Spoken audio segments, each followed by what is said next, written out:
होंदे हैं, दीदार बड़ा सोना है, दीदार बड़ा सोना है, परिवार बड़ा सोना है, मेरे सतगुरु प्यारे दा दरबार बड़ा सोना है।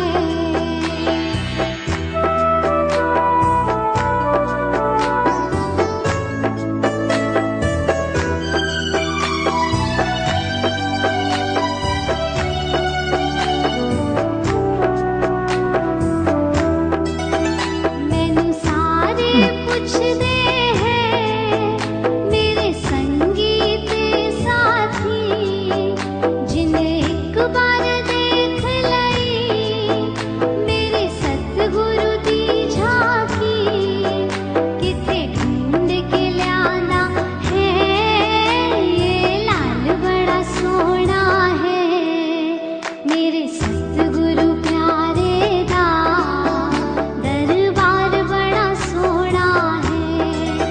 मैनू आपे नहीं मिलिया, सतगुरु ने मिलाया है, इत्थे मिलने दा मैनू रास्ता सतगुरु ने दिखाया है, मेरे सतगुरु प्यारे दा उपकार बड़ा सोना है, मेरे सतगुरु प्यारे दा दरबार बड़ा सोना है।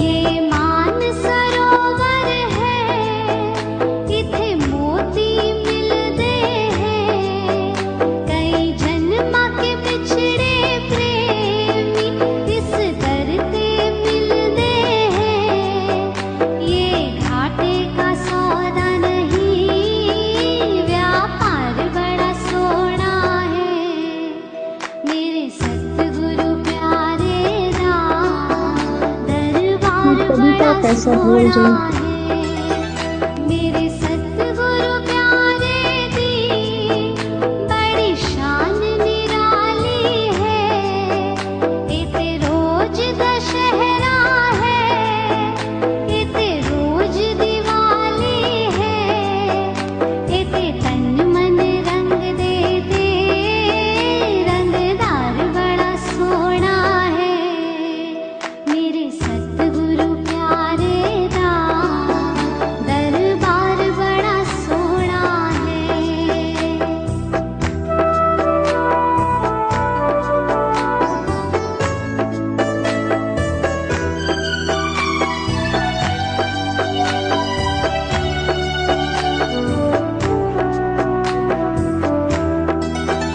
जिदे इत्थे आ जांदा, ओदी बिगड़ी सवर जांदी, तेरा दर्शन पा लेंदा, ओदी किस्मत खुल जांदी, मेरे सतगुरु प्यारे दा सत्कार बड़ा सोना है, मेरे सतगुरु प्यारे दा दरबार बड़ा सोना है, मेरे सतगुरु प्यारे दी पहचान निराली है, सिर मुकुट सोहे सोना, हथ बंसरी प्यारी है, जदों बंसरी बजती है, सुर ताल बड़ा सोना है, मेरे सतगुरु प्यारे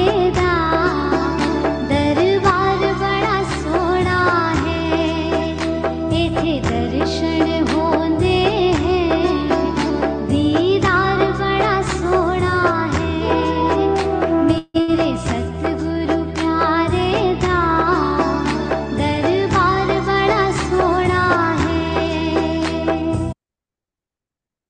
सतनाम श्री हरि वाहे गुरु। एक ओंकार सतगुरु प्रशांत श्लोक। अॼु टीह अष्टपदी आहे। बहु सास्रत बहु सिमरती पेखे सरब डोल पूजस नाही हरि हरे नानक नाम अमोल। केतिरा शास्त्र पढ़ियासीं, केतिरा सिमरतियूं कयासीं, केतिरा चक्कर लॻायासीं, केतिरा तीर्थ करे आयासीं, पर पूजस नाही हरि हरे नानक नाम अमोल। उन ऐं नानक उहो नाम जो नालो एॾो अनमोल आहे, उन जी कंहिंसां बराबरी न थी सघंदी आहे, एतिरो क़ीमती आहे। जाप ताप ज्ञान सभु ध्यान, मंत्र जाप कयूं, धूणियूं लॻायूं, ज्ञान जो जेतिरा बि ध्यान आहिनि सभु कयूं। खट शास्त्रत सिमरत वख्यान, चाहे शास्त्र पढ़ूं, चाहे धार्मिक पुस्तकां पढ़ूं, केतिरा बि वखान कयूं। जोग अभ्यास कर्म धर्म क्रिया, केतिरा बि योग जा अभ्यास कयूं, धर्म जा कम कयूं, क्रियाऊं कयूं।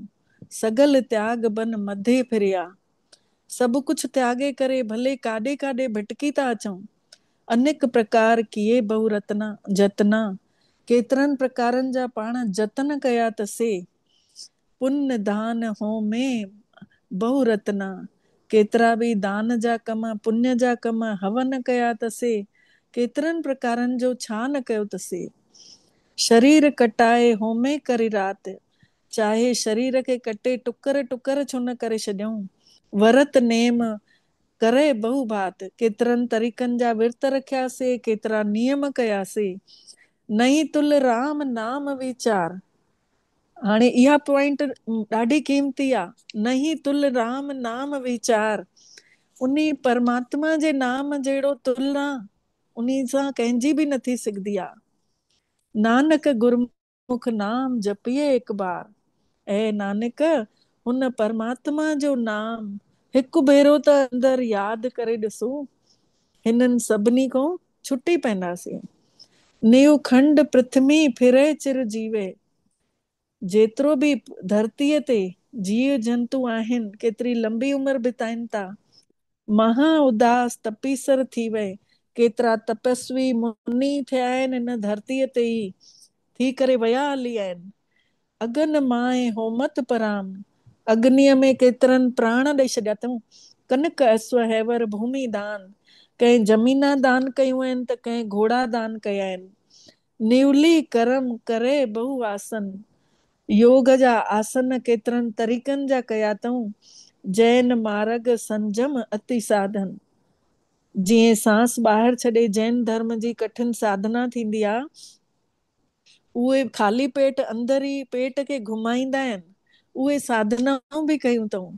निमख निमख कर शरीर कटावे, केतिरो थोरो थोरो करे पंहिंजो पाण खे छो न उहो कयो अथऊं, कटे छॾियो अथऊं। तो बि हो में मैल न जावे, तॾहिं बि अंदरूं जी मन जी मैल कीअं वञी सघंदी, न वञी सघंदी। हरि के नाम संसर कछु नाही, परमात्मा जे नाम जहिड़ो कुझु बि कान्हे। नानक गुरमुख नाम जपत गत पाहे, ऐं नानक जेके परमात्मा जो नाम जपींदा उहे ई परम गति खे प्राप्त कंदा, उहे ई परम पद खे प्राप्त कंदा। मन कामना तीरथ दे छूटे, सभिनि जे मन जी इच्छा हूंदी आहे कि असां तीर्थनि ते वञी करे उते भॻवान जे दर ते वञी पंहिंजी शरीर त्यागियूं। गर्भ गुमान न मन ते हूटे, जेको अहंकार आहे उहो त मन तां नथो लहे पियो, अंदरि उहो अहंकार पियो ई आहे। हिकिड़ो भॼन बि आहे न पंहिंजे सिंधियुनि में, धर्म करी या कर्म करी खई ते केॾा बि खणी दान पुण्य करी, तॾहिं बि तोखे मालिक न मिलंदो जेसी अंदर जो न अभिमान छॾी। उहा ई ॻाल्हि हिते सम्झाणी ॾियनि था कि भई गुरु साहिब जन फरमाइनि था कि गर्भ गुमान न मन ते उठे। ईअं इच्छा अथव कि तीर्थनि ते वञी करे असां प्राण ॾियूं, लेकिन अंदरूं जो अहंकार त नथो वञे न। सोच करे दिनस हर रात, केतिरा बि सनान करनि ॾींहं राति वञी गंगाउनि ते, मन की मैल न तन ते जात, मन जी मैल कान वञी सघंदी तन तूं, तन केतिरो बि धोई अचूं, लेकिन मन जी मैल सिवाय परमात्मा जी यादि जे हटजी न सघंदी। इस देही को बहु साधना करे, हिन शरीर सां, हिन शरीर जे ख़ातिर केतिरा जतन कया अथसीं, केतिरो हिनखे सजायूं था, सनान करायूं था, 3 टाइम रोटियूं खारायूं था, कपिड़ा मटियूं था, अलॻि अलॻि तरीक़नि जूं इच्छाऊं रखियूं अथसीं शरीर जे लाइ। ऐं आत्मा जे लाइ छा था कयूं? आत्मा खे बि त प्यास आहे न परमात्मा सां मिलण जी। उन आत्मा लाइ त पाण कुझु बि नथा कयूं, ऐं शरीर खे 3 टाइम रोटियूं खारायूं था, फल खारायूं था, जूस पीआयूं था। मन ते कबहू न भिख्या टरे, त जेको सॼो ॾींहुं जेको क्रियाकलाप कयूं था, उहो माया जो प्रभाव मन तां त हले हटजे कोन थो पियो। जल धोवे बहु देह अनीत, हे शरीर खे के नाशवंत शरीर आहे, इन खे केतिरो बि तरीक़नि सां पाण धोई छॾियूं था, शुद्ध कहाँ होए काची भीत, तॾहिं बि उहो पवित्र काथे थो थिए पियो उहो शरीर जंहिं मिट्टी जो ठहियल आहे, त पवित्रता त थिए कान थी न। मन हरि के नाम की महिमा ऊंच, ऐं मन इहा परमात्मा जी महिमा सभिनी खां ऊंची महिमा अथई। पंहिंजे ई मन खे पाण सम्झाइणो आहे कि भॻवान जी महिमा सभिनी खां ऊंची महिमा अथई। नानक नाम उधरे पतित बहु मूच, ऐं नानक नाम खे यादि करण सां ई विकारनि खां बची सघंदव, विकारनि खां मुक्त थी सघंदव। त मन खे बचाइणो आहे बुराइनि खां। बहुत सियाणप जन का भव व्यापे, केतिरी बि चतुराई करनि, पर काल जो भव जेको आहे अंदरि समायल ई आहे न सभिनि जे। अनिक जतन कर तृष्णा न ध्रापे, केतिरा बि जतन कयो था, केतिरो बि महिनत कयो था, पर अंदरों जूं इच्छाऊं त नथियूं तृप्त नथियूं थियनि न इच्छाऊं। अॼु हिकिड़ी इच्छा त सुभाणे ॿी इच्छा, परीहं वरी टई नई इच्छा। त इच्छाऊं त कॾहिं सुठो थियण ई न ॾींदियूं। भेख अनेक अगन नहीं बूझे, जेतिरो बि धार्मिक पाण कम करे था वठूं, लेकिन ईअं इच्छाउनि जी जेका आग आहे उहा विसामे थोरी थी, उहा त जाॻियल पई आहे। कोट उपाय दरगाह नहीं सीझे, एतिरा बि उपाय कयूं था इच्छाउनि खे ख़तम करण जा, पर कामयाबी त नथी मिले, वरी वरी काई न काई इच्छा ज़ाहिर थी थिए। छूटस नाही ऊब पयाल, कोई बची नथो सघे, चाहे पाताल में छिपी वञे, चाहे आसमान में अची वञी वञे, लेकिन उहो बची नथो सघे। मोह व्यापे माया जाल, हे जेको मोह जो जेको जाल आहे, इन में उहो फासे ई फासे थो पियो।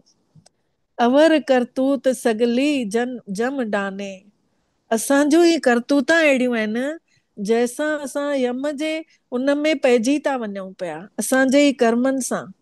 पोइ बाद में जंहिं महिल ॿुढा थींदा आहियूं, पोइ यादि ईंदो आहे कि मां छा छा कयो।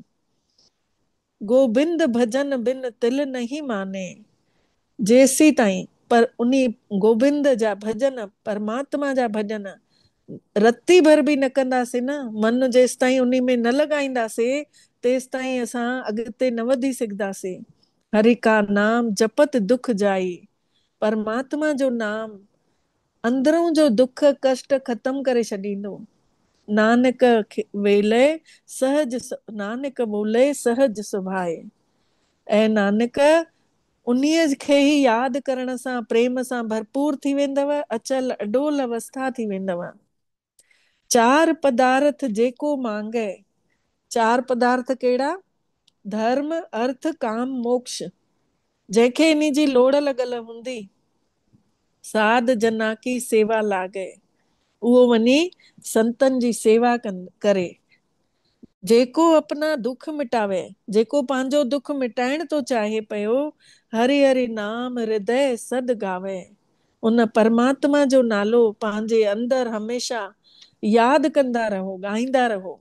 जेको अपनी शोभा लोरे, जेको पंहिंजी शोभा सुंदरता चाहे थो पियो, साध संग इह हउमैं शोरे, संतनि जे संग पई करे इहो मैं जेको आहे हउ मैं, इन मैं खे छॾिणो आहे।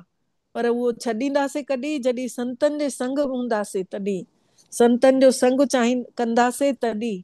पंहिंजी सुंदरता इन में आहे कि पंहिंजो मैं और मेरा त छॾे ॾियूं, जाते भी मैं और मेरा अचे थो उहो तूं और तेरा करे छॾियऊं। गुरु नानक जन हमेशा तेरनि ताईं गिनती ॻणंदा हुया, चईंदा हुया अॻिते मूंखे ईंदी ई कान्हे। छो?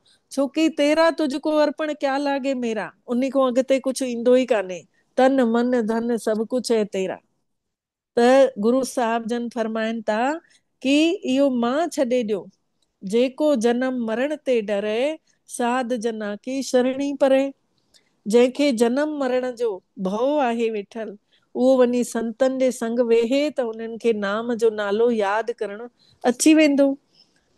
जिस जन को प्रभु दरस प्यासा, जंहिंखे मन में परमात्मा जे दर्शन जी प्यास लॻल आहे, नानक ताके बल बल जासा।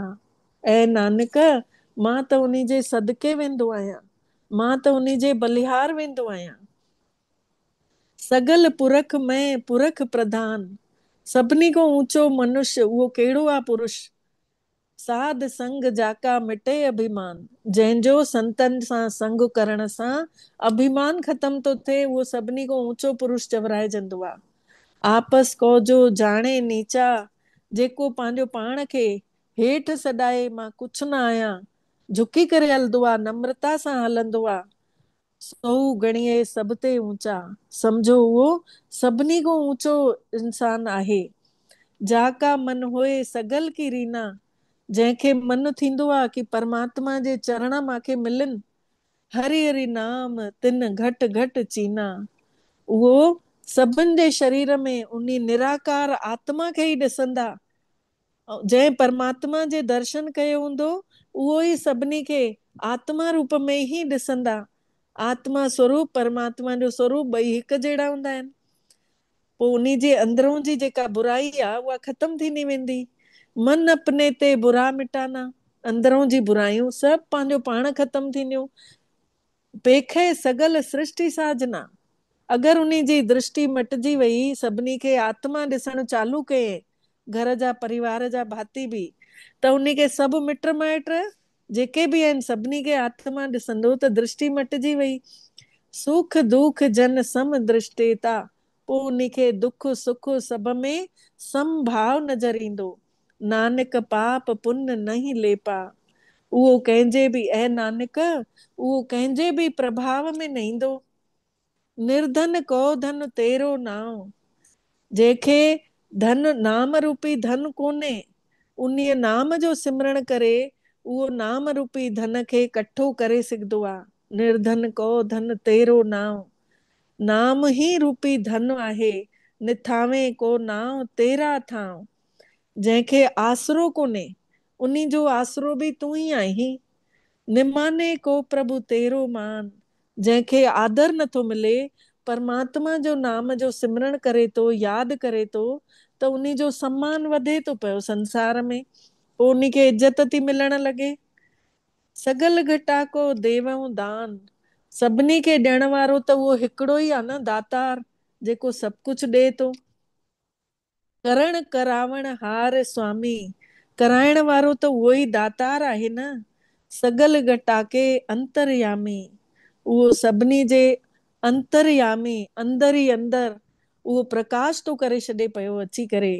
अपनी गतमत जानो आपे, वॾियाई उहो पंहिंजी पाण अवस्था खे ॼाणे थो पियो। आपन संग आप प्रभु राते, जेको उन्ही जे संग में अचे थो उन्ही खे उहो रंगे थो छॾे पियो, उन्ही खे उहो मगन थो करे छॾे। तुमरी उस्तत तुम ते होए, तुंहिंजी वॾियाई तूं ई तूं ॿुधाई पियो, तॾहिं असांखे तुंहिंजी वॾियाई पतो थी पए पई। नानक अवर न जानस कोए, ऐं नानक ॿियो कोई उहो कुझु बि न ॼाणे सघंदो आहे, जेसीं ताईं परमात्मा पाण अची पंहिंजी वॾियाई, पंहिंजा कर्म, पंहिंजो पाण जी अवस्था खे ॿुधाए नथो पियो। इन में आहे न लिखियल, पिता का जनम की जाने पूत, पुट कीअं ॼाणंदो मुंहिंजो पिता काथों जो रहण वारो आहे, जेसीं ताईं पीउ अची पाण न ॿुधाईंदो कि भई मां हितों जो रहण वारो आहियां। त परमात्मा पाण चयनि अचनि था, अची करे पंहिंजो परिचय पाण ई ॾियनि था। तुमरी उस्तति तुम ते होए, तुंहिंजी उस्तति तूं ई ॿुधाई थो, तॾहिं असां करे था सघूं। नानक अवर न जानस कोए, ऐं नानक ॿियो कोई ॼाणे न सघंदो आहे। सर्ब धर्म में श्रेष्ठ धर्म। धर्म माने थींदो आहे धारणा करणु। सभिनी खां सुठे में सुठी धारणा आहे करणु हरि को नाम जप निर्मल करम। परमात्मा जो नाम जपणु अंदर ही अंदर उन्हीं खे यादि करणु ऐं सुठे में सुठा कर्म करणु पवित्र कर्म करणु। पवित्र मतलब पवित्रता थींदी आहे मन सां वाणी सां ऐं कर्मनि सां। सगल क्रिया में उत्तम क्रिया। सभिनी खां सुठी क्रिया कहिड़ी क्रिया आहे? जेके धार्मिक रस्मां कंदा आहिनि। साध संग दुर्मत मल हिरिया। जंहिंजी घटि ॿुधी हूंदी न उहे धर्म कर्म जा कम कंदे कंदे संतनि जे संग में ईंदा ऐं उन्हनि जी घटि ॿुधी बि विशाल ॿुधी थी वेंदी। उहे दिव्य ॿुधी वारा थी वेंदा। मल हिरिया मतलब उहा उनजी जेका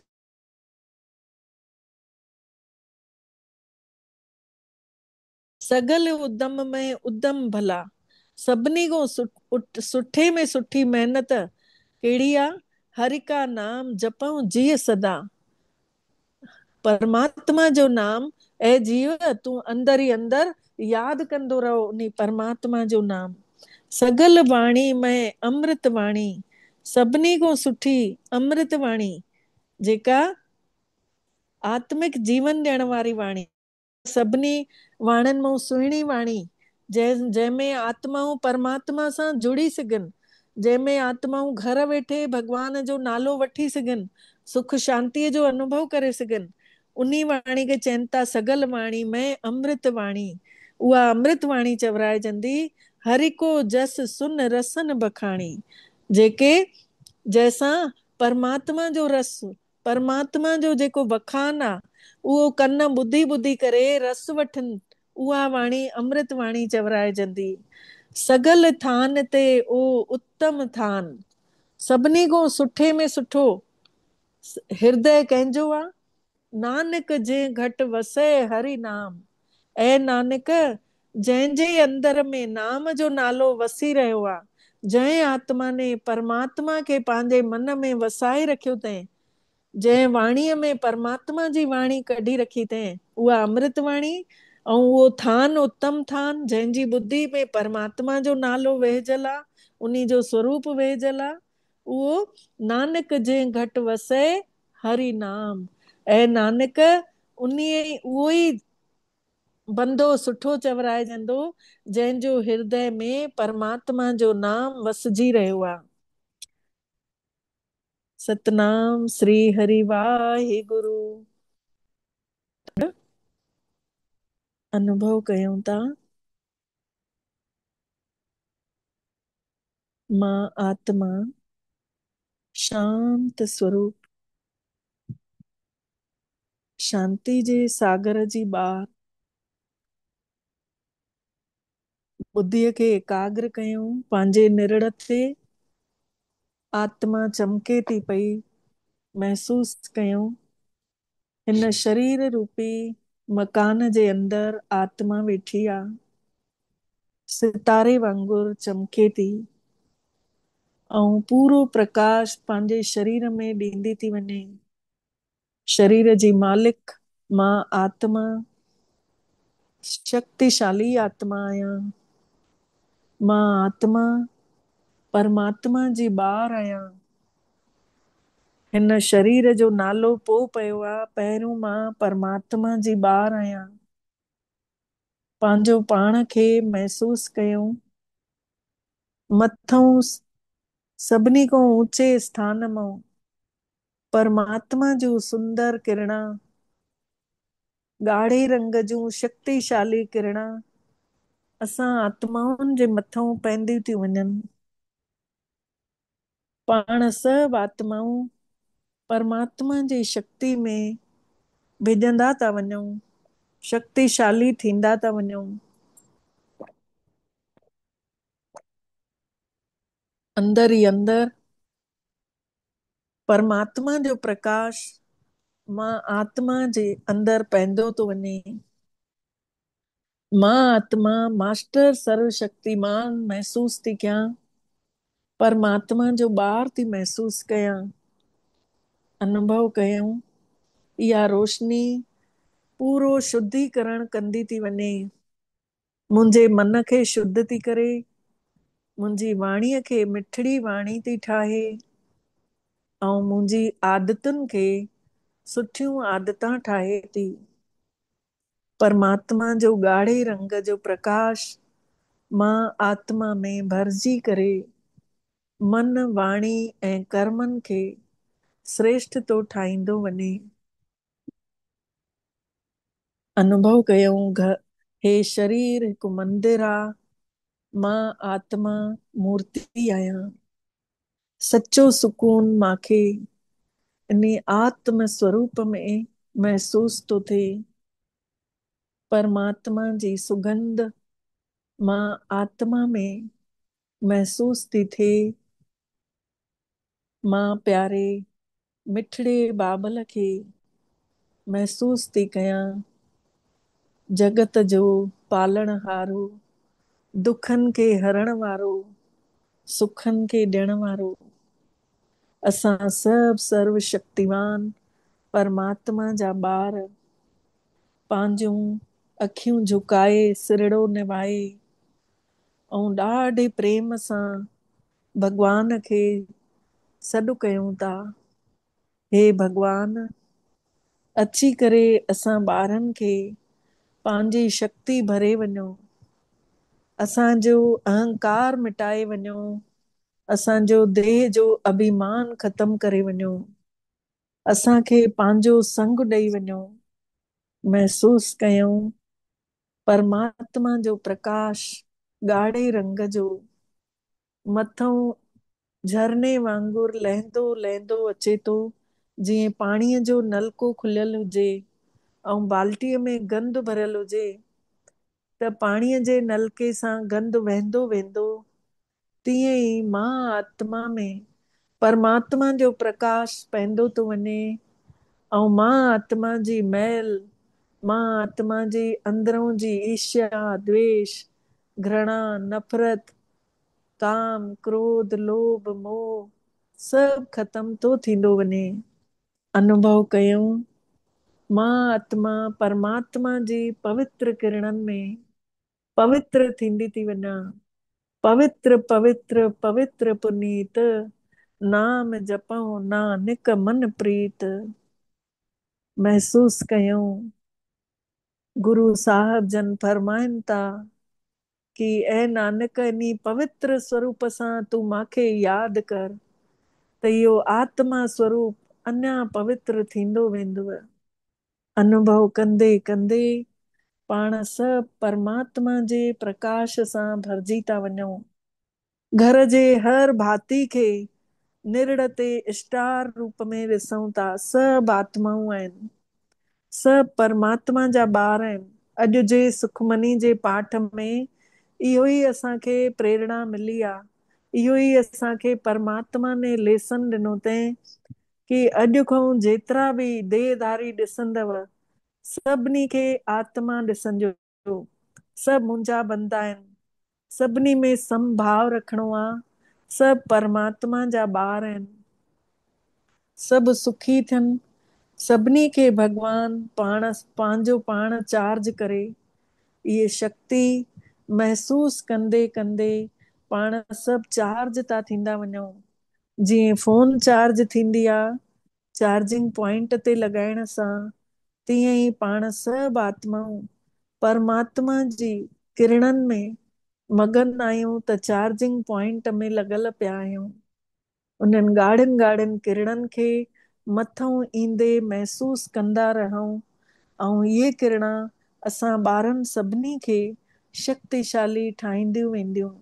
सॼो ॾींहुं इन्हनि किरणनि में महसूस कंदा रहंदासीं त ताक़त भरजंदी वेंदी।